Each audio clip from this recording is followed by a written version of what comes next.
ఆంధ్రప్రదేశ్లో తాజాగా జరిగిన 2 ప్రధాన రాజకీయ రిలేటెడ్ సంఘటనలేంటి? రఘురామకృష్ణంరాజు గారి రఘురామకృష్ణంరాజు గారిని కస్టోడియల్ టార్చర్‌కి గురి చేశారు అని చెప్పి బీహార్ సీనియర్ ఐపీఎస్ అధికారి సునీల్ నాయక్‌ని అరెస్ట్ చేసే ప్రయత్నం చేయడం, పోలీసులు అక్కడ భంగపాటుకు గురవ్వడం, అసలు నాకు సంబంధమే లేని దాంట్లో మాజీ ముఖ్యమంత్రి జగన్మోహన్ రెడ్డి గారి పేరు, అప్పటి CID chief PV Sunil Kumar గారి పేరు చెప్పమని రఘురామకృష్ణంరాజు గారే నన్ను అడిగారు, టార్చర్ చేశారు, నేను చెప్పలేదు, అందుకే కేసులు ఇరికించారు అని చెప్పి ఆయన చెప్పారు. అది వేరే విషయం.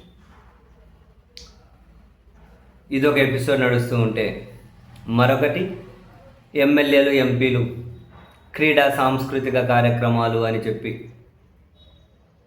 వాళ్ళు క్రికెట్ కబడ్డీ ఆడుతున్నాడు. ఇవి మనం చూస్తూ ఉన్నాం. రఘురామకృష్ణంరాజు గారు కింద పడడం, పరుగు తీసి బ్యాట్ పెట్టి ఆయన కింద పడ్డాడు. వైద్యం కోసం హైదరాబాద్కి వచ్చారు. అన్ని స్కానింగ్లు తీస్తే భుజం ఇరిగిపోయింది, కాలర్ బోన్ ఇరిగిపోయింది, మణికట్టు దగ్గర ఫ్రాక్చర్ అయింది, పాదం దగ్గర ఫ్రాక్చర్ అయింది. మణికట్టు దగ్గర పాదం ఫ్రాక్చరు, మణికట్టు ఫ్రాక్చర్, భుజం ఫ్రాక్చర్, అన్నీ ఫ్రాక్చర్ అయ్యాయి. సో వైద్యం కోసం ఆయన హైదరాబాద్లో ఉన్నారు. అయితే ఈ 2 అంశాలను కూడా లింక్ చేస్తూ సీనియర్ ఐపీఎస్ అధికారి పివి సునీల్ కుమార్ ఒక ట్వీట్ చేశారు. రఘురామకృష్ణంరాజు గారికి ఫ్రాక్చర్ అయిన ఆ స్కానింగ్ కాపీలు షేర్ చేసుకుంటూ ఈ ఐపీఎస్ గారు ఫ్రాక్చర్ అయిన ఫోటోలు షేర్ చేస్తూ, ఊరకే అట్లా కింద పడ్డందుకే మణికట్టు ఇరిగిపోయింది, భుజం ఎరిగింది, పాదం ఎరిగింది, అట్లా పడ్డందుకే, అలాంటిది ఆయన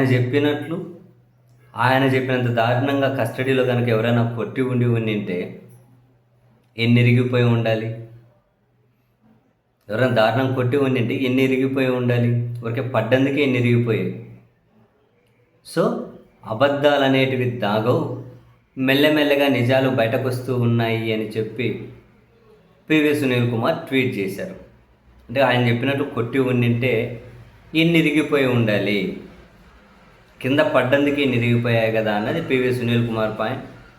సో అబద్ధాలు దాగో, నిజాలు ఒక్కొక్కటిగా బయటకు వస్తూ ఉన్నాయి అని చెప్పి రఘురామకృష్ణంరాజు గారి స్కానింగ్ రిపోర్టులు కూడా షేర్ చేస్తూ ట్వీట్ చేశారు పివి సునీల్ కుమార్.